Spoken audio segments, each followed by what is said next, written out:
시청자 여러분 안녕하십니까? 인포맥스와 함께하는 아침 굿모닝 인포맥스 경제 이슈를 열어보는 경제 언박싱 시간입니다. 네, 오늘도 깊이 있는 소식을 쉽고 정확하게 알려드리겠습니다. 끝까지 함께해 주시고요.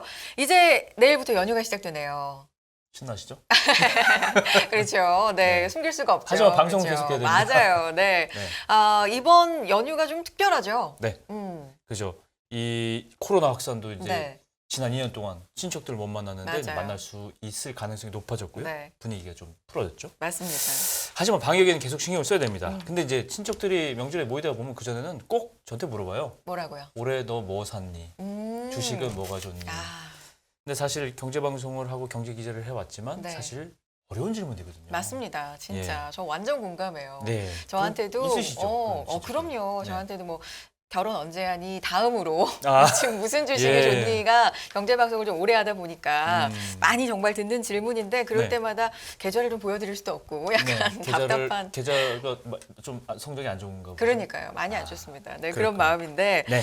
자, 이번 추석에는 경제 이슈가 유난히 또 밥상 이 대화에 좀 많이 오르지 않을까라는 생각이 듭니다. 그렇죠. 추석 시즌에 금융시장을 뒤흔들 만한 굵직한 이벤트가 있잖아요. 예, 네. 홍경표 기자가 준비한 추석 시즌에 봐야 할 굵직한 이벤트. 네. 환율 급등부터 태풍 영향까지 한번 살펴보도록 하겠습니다. 네. 홍경표 기자, 어서 오세요. 안녕하세요. 네, 준비 네. 제대로 하셨죠? 아, 네. 네, 추석 준비도 잘 되고 있죠. 네. 네. 말씀드렸지만 내일부터 이제 연휴고 가족끼리 오랜만에 또 사회적 거리두기 완화되고 첫 번째 명절이어서 많이들 좀 만나실 텐데 경제 얘기를 좀 많이 할 것 같습니다. 아무래도 좀 중요한 이슈들이 많다 보니까 그럴 것 같은데 요즘에 참 이슈가 되고 있는 일이 많아요. 그렇죠, 앵커님?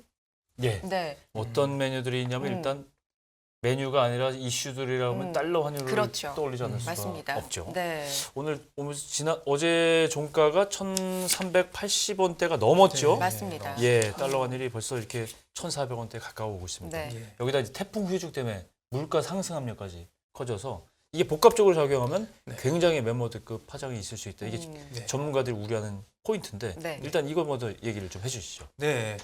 태풍으로 이제 경제 피해 우려도 커지고 강달러 기조도 경제에 상당히 부담이 되고 있는 상황인데요. 네, 당장 오늘만 해도 이제 글로벌 금융시장에 이제 영향을 줄 수 있는 이슈들이 많습니다. 일단 첫 번째로 그 유럽 중앙은행의 통화 정책 회의가 오늘 밤에 예상이 되고 있는데요. 네. ECB가 물가 급등 및 유로화 추락에 대응해서 75bp 금리 인상을 단행하는 자이언트 스텝에 나설 것이라는 이 전망이 나오고 있습니다. 네. 유로존의 지난달 소비자 물가 상승률은 전년 동기 대비 9.1%로 네. 기존의 역대 최고치인 지난 7월에 8.9%를 뛰어넘었고요. 네. 이에 ECB는 7월부터 11년 만에 금리 인상, 기준금리 인상 행보를 시작했습니다. 그래요. 지난 잭슨홀 미팅에서 여러 가지 좀 매파적인 발언이 많았는데 특히나 유럽 중앙은행의 이사도 금리 네. 인상을 시사해서 이게 어느 정도는 예측이 된 일이기도 한데 그렇죠. 최근에 이슈가 또 에너지난도 있기 때문에 네네. 이게 좀 걸립니다. 네네. 네. 이게 자이언트 스텝과 매파적 발언이 이제 함께 이루어지면 이제 수요 위축 심화에 따른 스태그플레이션 우려가 이제 커지게 되고요. 네. 그렇죠. 이로 인해 다시 한번 글로벌 주식 등 위험 자산이 이제 출렁일 수 있어 최근까지 이제 시장의 관망세가 짙어진 분위기고요. 네. 이제 이자벨 슈나벨 ECB 집행위원은 그 지난달 이제 그 잭슨홀 회의에서 네. 중앙은행이 40년 만에 처음으로 물가 안정에 얼마나 단호한지를 증명을 해야 한다며 이제 경제 성장률 하락이나 실업률 증가라는 위험을 무릅쓰고라도 이제 물가 급등에 이제 강력하게 대응해야 된다 이렇게 말을 해서 자이언트 스텝에 대한 좀 복선을 좀 깔기도 했습니다. 금리 네. 계속 올려서 잡아야 된다 이거죠. 예, 조금 물가를. 인플레이션 잡아야 된다. 네. 근데 좀 위험이 있더라도 좀 예. 이제 안 좋은 소리 듣더라도 좀 올리겠다. 뭐 이런 발언인데요. 이제 러시아가 유럽에 대한 이제 가스 공급을 이제 중단하겠다고 발표를 했었잖아요. 네. 이제 유럽을 강타한 이제 최악의 폭염으로 이제 땅이 말라서 이제 물류 차질과 농업 부분 피해까지 또 덮친 격으로 발생한 상황이어서 이로 인해 공격적 금리 인상을 통해서 인플레이션을 막을 수밖에 없는 상황이 됐습니다. 네. 그렇죠. 유럽 중앙은행은 이제 금리 인상에 대해서 굉장히 강력하게 네. 시사를 하고 있고 어떻게든지 물가 상승 압력을 억제해야 된다. 네. 그렇죠. 뭐 그런 얘기인데 네. 이제 가스 공급 중단이 유럽에 굉장히 우리는 표면적으로는 우리는 좀 덜한 거예요. 네. 네. 유럽은 뭐 직접 맞닿아 있는 거거든요. 네, 그렇죠. 러시아보다 가스 공급을 받으니까. 예. 이게 에너지난까지 겹치면서 상황이 굉장히 안 좋은 거예요. 네네. 그러니까 여기에다가 유럽 ECB 통화 정책에 따라서 시장 변동성이 확대된 것인데 네네. 이 어느 정도는 이 상황이 우리가 짐작은 할 수가 있는 거죠. 네네. 예. 그래서 이제 또 유럽 변수 이외에 이제 또 주목해야 할 변수가 또 있는데요. 이게 이제 최근에 이제 제롬 파월 미국 연방준비제도 의장이 이제 그 잭슨 회의에서 네. 또 폭탄 발언도 그렇죠. 했었잖아요. 그렇죠. 그래서 이번에 근데 오늘도 이제 제롬 파월 의장이 또 발언이 또 주목을 받고 있습니다. 네. 이제 파월 의장이 현지 시간 8일 오전 우리나라 시간으로 오늘 저녁에서 내일 새벽 사이에 네. 이제 카터 연구소 컨퍼런스에 참여해 이제 토론을 할 예정인데요. 음. 이제 여기서 이제 좀 발언이 나올 가능성이 좀 제기가 되고 있습니다. 예. 이제 파월 의장은 지난달 잭슨홀 연설에서 긴축을 지속한다는 강력한 의사를 표현했잖아요. 예. 또 한 번 이례적으로 이제 큰 폭의 금리 인상이 적절할 수 있다고 강조를 한 바 있습니다. 네. 그렇죠. 그 발언을 보면은 이제 단 한 번에 이제 물가 지표 개선만으로는 물가 상승률이 내려갔다고 이렇게 볼 수는 없다. 그래서 이제 지금이 이제 금리 인상을 멈추거나 쉬어가야 될 시점이 아니다라고 이제 이야기하면서 금리 계속 이제 공격적인 금리 인상을 이어갈 것이라고 이야기를 했고요. 네. 그렇군요.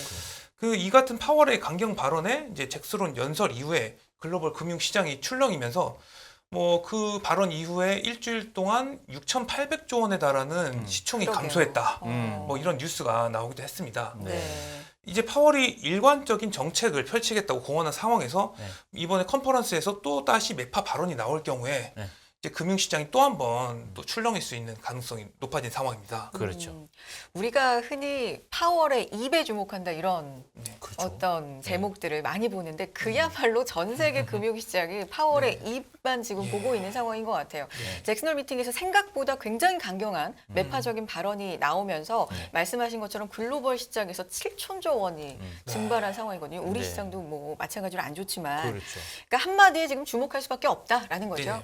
네. 뭐 시장에서 뭐 이런 이야기가 나오는데 네. 뭐 BJ 파월이라고 해서 예, BJ BJ 파월 네. 그 말 한마디 한마디에 아. 사람들이 일희일비하고 뭐 이런 상황인데 만약에 이제 이번에 연설에서 더 강경한 입장을 또 내비칠 수 있는 거고요. 네. 의외로 이게 예상외로 또 강하지 않다. 뭐 이런 말이 나올 수도 있잖아요. 그렇죠. 그러면 또 이제 주식시장이 또 흔들 네. 수도 맞아요. 있고 이게 어떻게 얼마나 큰지 이제 네. 가늠할 수가 없는 상황이어서 불확실성이 상당히 커지고 있는 상황입니다. 네. 그렇군요. 어쨌건 유럽과 미국의 이 금리 당국들은 계속 강경한 입장을 고수하고 네. 있고 앞으로도 금리 인상은 피해갈 수가 없다. 뭐 이렇게 추측을 해볼 수 있는 거죠. 네. 굉장히 뭐 글로벌 일정이 굉장히 복잡하게 돌아가고 있는데 우리 국내 증시가 또 영향을 받잖아요. 계속 네네. 국내 요인들이 또 있잖아요. 네네. 그거 좀 얘기해 주세요. 그러니까 22 통화정책회의하고 파월 연설에 더해서 오늘은 또 주식시장이 열리는데 이제 네. 선물 옵션 동시 만기일이 또 예정이 돼 어허. 있어요. 9월. 네. 네. 내마녀의 날이라고 맞습니다. 하는데요. 네. 그래서 한국거래소는 이달 선물 옵션 만기일 다음 영업일에 이제 그 지수 구성 종목에 정기 네. 변경을 좀 실시를 하게 되거든요. 네. 그 오늘인데 이게 종목별로 수급 변동성이 높아질 가능성이 있어요. 네. 또 이제 9일부터 10일까지 우리나라는 추석 연휴지만 네. 이제 서구권은 추석을 안 세잖아요. 그렇죠. 그렇죠. 그러다 보니까 대외 불확실성에 이제 좀 대비하기 위해서 선제적으로 주식을 오늘 좀 어떻게 좀 포지션을 줄여보자. 줄여보자. 그렇죠. 뭐 이럴 수도 있고 뭐 늘릴 사람은 그렇게 많지는 않을 것 같아서 네. 원래 연휴가 되면은 네. 훨씬 약간 무게 뚱뚱한 걸 던다 이렇게 전문용어로 네, 얘기하잖아요. 맞습니다. 그냥 네. 덜어내잖아요, 그죠? 예. 네.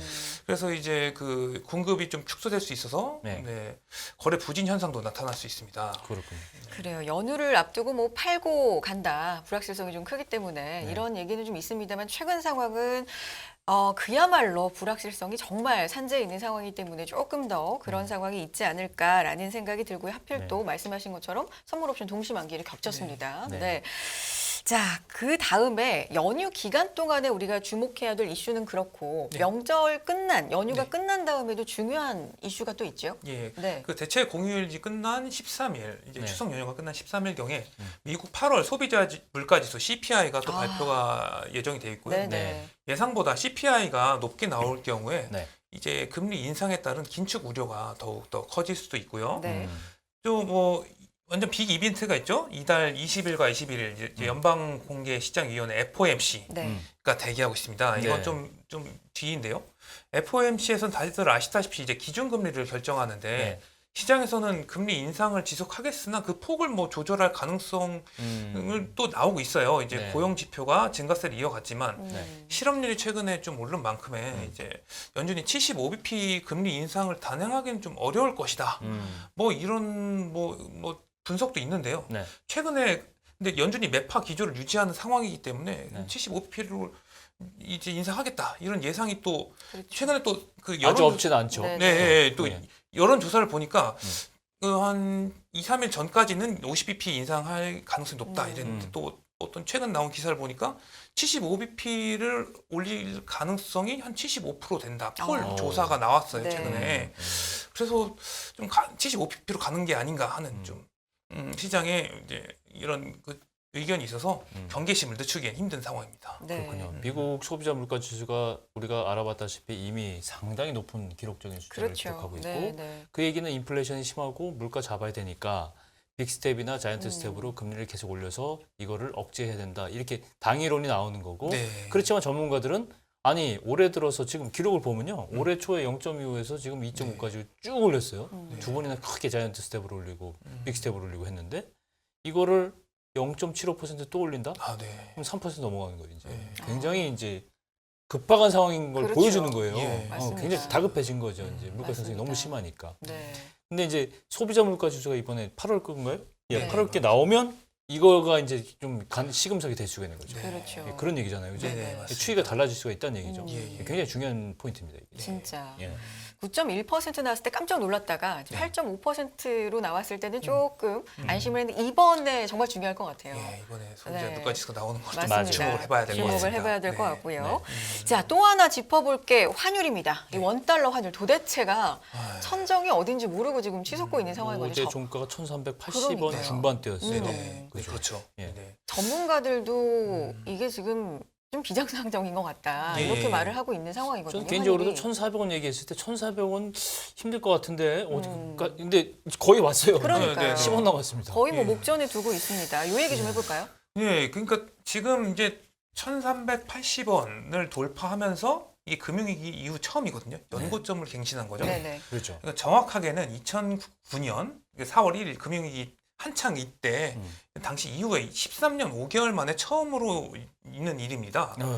이게 왜 그러냐면 연준의 긴축 기조와 거기 중국의 코로나19 봉쇄 거기에 이제 유럽의 천연가스 공급 차질 등 달러 강세 재료로 원화 가치가 이제 가파르게 떨어지고 있는 상황인데요. 이제 강달러를 부추기고 있는 연준의 긴축 강화는 이제 파월의 잭슨홀 발언 이후 충분히 좀 예상이 되고 있고요. 네. 그 중국이 이제 대규모 도시 봉쇄에 나선 점도 글로벌 경기 우려를 자극하고 있고 네. 그렇죠. 이 또한 이제 강달러를 뒷받침하고 있습니다. 음. 이제 유로와 약세도 달러 가치를 밀어올리는 요소 중에 하나인데요. 네.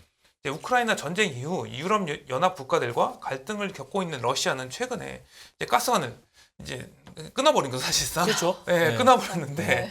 이에 이제 겨울에 상당히 추운 겨울을 보낼 것으로 좀 윈터 예가- 리즈 커밍이잖아요. 네. 겨울이 다가오고 있어요. 네, 그리고 그러니까요. 굉장히 주목해야 될 이슈예요. 맞아요. 사실. 예. 그렇죠. 상당히 춥죠. 네. 독일이나 뭐 네. 이제 북유럽 같은 경우도 이제 유럽 전체가 이제 타격을 입을 것으로 예상이 돼 이제 유로화가 약세를 선제적으로 보이고 있고요. 네. 이에 유로 가격이 달러당 1.01 유로를 넘어서기도 했습니다. 이제 주요 6개 통화에 대한 달러 가치를 보여주는 달러 인덱스는 110선을 넘어섰고요. 네. 이는 이제 2002년 6월 이후 20년 2개월 만에 와. 처음입니다. 네. 네. 그렇군요. 국제금융시장에서 달러화의 별명이 많잖아요.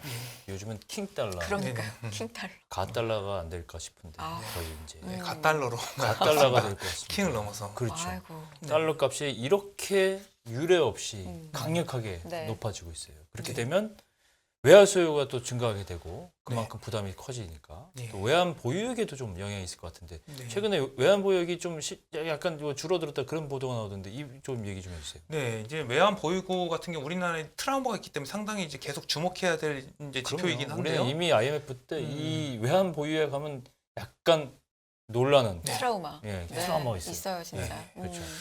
이제 달러 초강세 우리나라 외환 보유액을 보면요, 이제 한 달 만에 다시 감소세로 돌아섰는데요. 네. 이제 지난달 말 외환 보유액은 이제 전월보다 21억 8천만 달러 줄어든 4,364억 달러로 집계됐습니다. 뭐 아직은 많아 보이긴 하지만 네. 이제 감소세로 돌아섰다는 게 좀 주목해야 될 것 같습니다. 네, 이게 우리나라 외환보유액의 순위가 어느 정도 되는지 아세요? 모르겠어요. 정확한 순위는 아세요 혹시? 어, 제가 너무 돌발 질문하는 거예요. 네네네. 네네. 알고 싶습니다. 왜냐하면 지금 원래는 우리나라 외환보유액이 원래라는 게 2000년 초반까지만 해도 네. 뭐 10위권 중반, 예. 한 10위권 중반이라 한 10위 안에 드는 중반 한 음. 5위, 6위, 7위인데 지금은 네. 좀 뒤로 밀려났을 거예요. 그죠? 네네. 정확한 숫자는 아니기 때문에 제가 얘기를 괜히 끝냈습니다. 자료를 네. 준비하고 좀 다시 말씀드릴게요. 어쨌든 예. 네. 환율 얘기 조금만 더 해보겠습니다. 네. 아까도 언급해 주셨지만 1,400원 목전에 두고 있습니다. 네네. 전문가들은 1,400원 돌파할 거다 이런 얘기도 좀 많이 나오고 있는데 이미 어제 뭐 장 후반에도 계속해서 좀 오르는 모습을 제가 확인을 할 수가 있었거든요. 네. 예전에는 이 정도 되면 정부가 구두 개입을 하면 네네. 좀 시장이 어느 정도 먹히는 모습이었는데 예, 요즘은 그렇지도 않더라고요. 그러니까요. 네. 이제 뭐 시장이 이제 그 정부에서 구두 개입을 하기도 했고요. 네네. 이제 뭐 적극적으로 나서고 있는데 음. 이제 현재 강달러 시장 흐름을 특별히 바꿀 수 있는 요인이 사실 뭐 제가 계속 말씀드렸지만 글로벌 요인이 이제 많지가 않아서 그래요. 뭐 갑자기 파월 의장이 뭐 비둘기적 발언을 갑자기 하지 않는 금리 이상 내린다든가 네. 뭐 이런지 않는 이변이죠. 그거는. 이변이 그 이변이죠 사실. 네, 그거 그렇죠. 없으면 네, 이변이 없으면 그냥 1,400원 상단을 테스트 할 거다. 음. 이제 얼마 안 남았잖아요. 네. 이런 전문가들의 의견이 상당히 계속 나오고 있고요. 네. 네. 이제 뭐 미국의 이제 비농업 부문 신규 고용 지표가 나쁘지 않았고 네. 서비스업 고용이 견조한 회복세를 또 유지하고 있어요. 그러다 보니까 서비스 임금 상승 추세가 이어지면서 음. 그러면 이제 미국 물가가 올라갈 수밖에 없잖아요. 그럼 네. 또 물가가 올라가게 되면 또 금리를 또 올려야 되는 또 그렇죠. 그런 그렇죠. 명분이 또 생기게 되고요. 악순환이네. 네. 네. 그리고 G7의 러시아산 원유 가격 상한제 시행 음. 합의 등도 이제 에너지 물가의 안정을 좀 저해하고 있습니다. 뭐 이러다 보니 연준에서도 고물가를 통제하기 위해서 계속 이제 올릴 것이다. 금리 뭐 환율 그러다 보니 환율 상승 요인으로 강달러가 되다 보니 네. 그런 이제 환율 상승 요인으로 작용할 것으로 또 전망이 되고 있습니다. 네. 네. 또 하나 또 요인을 짚어보자면 올해 무역수지 적자가 지난달까지 역대 최대 규모인 그랬죠. 247억 달러를 나타내고 있는데요. 네. 이제 원자재 대란으로 무역수지 적자가 또 지속적으로 악화될 것으로 예상이 되면서 이 또한 환율 이제 압박 요인으로 네. 작용할 것으로 예상이 되고 있습니다. 그렇군요. 네. 이제 환율이 올라서 무역 수지가 적자가 되고 수입 물가가 오르게 되니까 그렇게 되는데 무역 수지 적자가 환율에 영향을 미치는 영향. 네네. 이렇게 거꾸로 된 관계는 어떻게 설명해야 될까요? 이제 무역 수지 적자 상태가 되면 이제 들어오는 달러보다 나가는 달러가 더 많게 되잖아요. 그렇죠. 그러다 보니까 이제 국내 달러 공급이 줄어들게 되니까 음. 희소하게 되는 거 음. 있잖아요, 달러가. 원화 대비 네네. 달러가 그렇게 이제 영향을 미치고 그러다 거꾸로 영향을 보니까 미치는 우리 그 원화 가치가 떨어지게 되는 겁니다. 그렇죠. 네네. 네. 이제 LNG 대란도 이제 원화 약세 요인으로 작용할 수 있는데요. 오. 이제 러시아가 유럽 가스 공급을 줄이게 되면은 네. 이제 LNG 가격은 당연히 올라가겠죠. 네. 뭐 LNG 가격이 올라가면 우리나라는 대부분 LNG를 수입하기 때문에 수입하니까 그러다 보니 또 이제 더 많은 달러가 또 필요하게 되기 때문에 그렇게 달러 수요가 올라가고 LN 가격이 올라가니까. 가격이 올라가고 또 우리나라 원화 환율은 또 올라가게 되는 그렇죠. 이제 상황이 되는 겁니다. 예.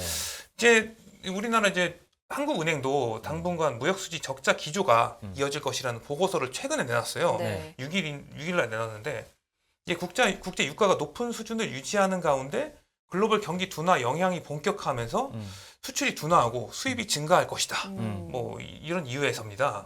네, 그래요. 이게 사실 모든 게 그렇지만 순환하잖아요. 모든 현상들이. 그렇죠. 이게 원인이 돼서 결과가 되고 그게 또다시 원인이 돼서 어떤 결과가 나오고 이게 순환하는데 그렇죠. 좋으면 선순환이고 나쁘면 악순환인데 네. 지금은 좀 악순환인 것 같고 뭔가 고리를 끊을 만한 그런 게 필요해 보이는데 좀 안 보입니다. 자, 어쨌든 킹달러 기조 속에서 우리는 에너지 수입에 의존할 수밖에 없고 그러면 달러를 더 많이 쓸 수밖에 없고 원화가 계속해서 좀 약세 흐름을 보일 수밖에 없는 구조다라는 말씀이세요. 원화 약세 보이면 앞으로 우리나라 경제에 어떤 또 파생되는 영향이 있을까요? 네, 이제 일반적으로 환율이 오르면 우리나라 수출 경쟁력이 높아진다. 네. 보통 이렇게 생각하시는 분들이 많은데요. 네. 최근에는 좀 특수 상황입니다. 이게 원자재 대란이 발생하는 상황에서 네. 수출 증대 효과보다 수입 원자재 이제 수입 뭐 아까 말씀드린 LNG 등 수입 물가 상승 효과가 커서 고환율이 경제에 악영향을 주고 있다는 분석이 더 많아요. 최근에는 그렇죠. 네. 달러로 항공사의 경우 유류비와 항공기 리스료 등을 네. 이제 달러로 지급을 해야 되기 때문에 달러 가격이 오르면 당연히 손해가 좀 커지겠죠. 네.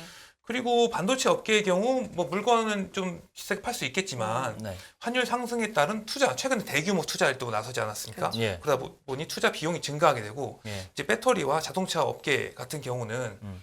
이제 수출에는 당연히 환율 상승이 긍정적인 영향을 주지만 대규모 반도체와 마찬가지로 대규모 투자를 또 예상 전기차라던가 네. 뭐 예상된 상황에서 음. 외화를 통한 투자 부담이 또 증폭되고 있는 상황입니다. 그랬군요.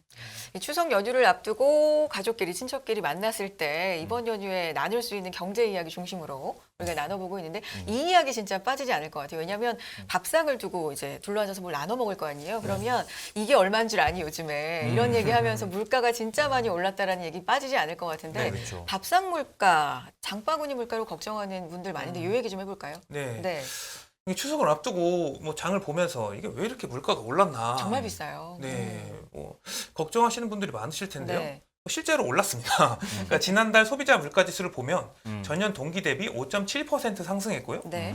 배추는 78%, 김장철을 또 앞두고 78% 올랐고 네. 이게 전년 동기 대비니까 이게 계절적 요인을 배제하고 네. 사실 비교한 거고요. 오이는 69% 올라서 폭등한 거죠. 맞습니다. 저 외식비 상승률은 8.8%로 1992년 10월 이후 최고치를 나타냈습니다. 네. 이 얘기는 사실은 홍 앵커가 얘기했지만 홍 앵커는 잘 모르는 얘기고요. 저는 장을 보기 때문에 아는 얘기입니다. 저도 따라가요, 엄마. 물가가 이렇게 오르는 게 우리나라만의 특수한 상황, 뭐 천재지변 영향도 있을 거예요. 뭐 폭우도 많이 내렸고, 또 태풍 영향도 있을 것 같고, 네. 그냥 흰남노까지 지나간 맞아요. 상황이잖아요. 네네. 우리 장바 걱정 요소를 좀 더 한 번 더 정리를 좀 해볼까요? 네네. 이게 설상가상으로 슈퍼태풍 흰남노가 주요 농업 지역인 남부를 통과했잖아요. 네, 악천후로 인한 신선식품 가격 추가 인상이 점쳐지고 있습니다. 네. 농수축산물의 공급 차질과 추석 수요 증가가 맞물려서 가격이 갑자기 급등할 수도 있고요. 이에 정부도 태풍으로 인한 농작물 피해를 방지할 수 있도록 대처하고 각 경제부처에 민생과 물가 안정에 이제 총력을 다해달라. 뭐 윤석열 대통령이 주문하기도 했는데요. 네. 네. 그렇다고 해서 이제 구조적인 뭐 문제까지 막기는 좀 쉽지 않아 보입니다. 그렇죠. 뭐 에너지라든가 예. 원자재 상승이라든가. 예, 그래서 이제 겨울을 앞두고 이제 도시가스가 전기 요금도 지난 5월과 7월에 이어서 이제 다음 달에도 인상이 예정이 되어 있어요. 네. 뭐 저희만 낮출 수는 없는 거잖아요. 그렇죠. 네. 그래서 물가 상승을 부추길 것으로 또 예상이 되고 있고요. 네. 물가 고공행진으로 이제 한국은행이 이제 기준금리 물가 잡기 위해서 기준금리 인상을 계속 네. 뭐 미국을 따라서 할 것으로 또 예상이 되면서 네. 그렇죠. 이제 가계 부채 이자 비용이 또 늘어나잖아요. 그렇죠. 이제 소비자 심리가 또 악화되고 또 악순환으로 경기 침체가 또 계속될 것으로 예상이 되고 있습니다. 사실 오늘 뭐 별로 좋은 얘기가 하나도 없어서 맞아요. 참 걱정되는 우울한 얘기만 얘기들이죠. 그러니까 네. 있었는데 추석 연휴 그렇게 길지 않습니다 이번에. 네. 네. 이 연휴 이후에 뭐 주식시장 전망이라든가 전문가 네네. 의견 나온 것들을 좀 간략히 정리를 해볼까요? 네. 네네 일단은 그 무역수지 적자가 환율 네. 상승과 엮이면서 국내 주식시장 약세를 좀 자극할 우려가 있어요. 네. 과거 사례를 보더라도 무역 수지가 적자를 보이는데 환율이 오른다. 근데 주식시장만 뭐 허락을 보인다? 이런 사례는 거의 없죠. 이제 드뭅니다. 네. 그리고 이제 한국을 대표하는 자산인 이제 원화가 약세를 보이는 시기에 네. 외국인이 환차손을 무릅쓰면서까지 이제 투자를 나서기엔 좀 힘들어 보이는 상황이고요. 네. 결국 이제 환율이 안정되지 않은 상황에서는 증시나 부동산, 뭐 다른 뭐 자산들이 이제 안정적으로 안정적인 마찬가지로. 모습을 보이기는 쉽지 않은 상황입니다. 네. 네. 또 고물가로 뭐 계속 물가 얘기하는데 고물가로 이제 한국은행이 금리를 지속적으로 올리면 네. 위험자산 회피 심리로 주식시장에 지속적으로 악재로 작용할 수밖에 없고요. 또 경기 침체가 되면 실적이 또 안 좋아지잖아요. 맞아요. 그렇죠. 실적이 안 좋은데 주식이 오를 리가 없잖아요. 네. 그러다 보니 이 그것도 또한 리스크죠. 네. 네. 주식시장의 리스크 요인 중 하나입니다. 맞습니다. 네. 알겠습니다. 자, 오늘 경제 이야기 여러 가지 나눠봤습니다. 홍경표 기자와 함께했어요. 자세한 얘기 고맙습니다. 네. 네, 고맙습니다. 네. 깊이가 다른 경제 뉴스, 연합뉴스, 경제TV 네. 이 이제 추석을 앞두고 특집 방송도 준비되어 있습니다. 맞습니다. 예, 네. 가족들이 다 모여서 저희 방송 한 번 더 시청해 주시면 감사하겠고요. 네. 유튜브 채널에 또 하는 의견 댓글도 달아주세요. 그렇습니다. 추석 인사하셔야죠. 이번 추석은 보름달, 추석엔 보름달 봐야 되잖아요. 그럼. 유난히 또 밝고 큰 보름달이 뜰 예정이라고 하니까 오늘 얘기 나눈 거에서도 경제 참 우울한 전망도 많고 힘든 상황입니다만 네. 여러분의 개인 소망들 달에 빌어보셨으면 좋겠습니다. 인사드릴까요? 예, 소원 성취하시기 바랍니다. 추석 잘 보내세요. 감사합니다. 고맙습니다.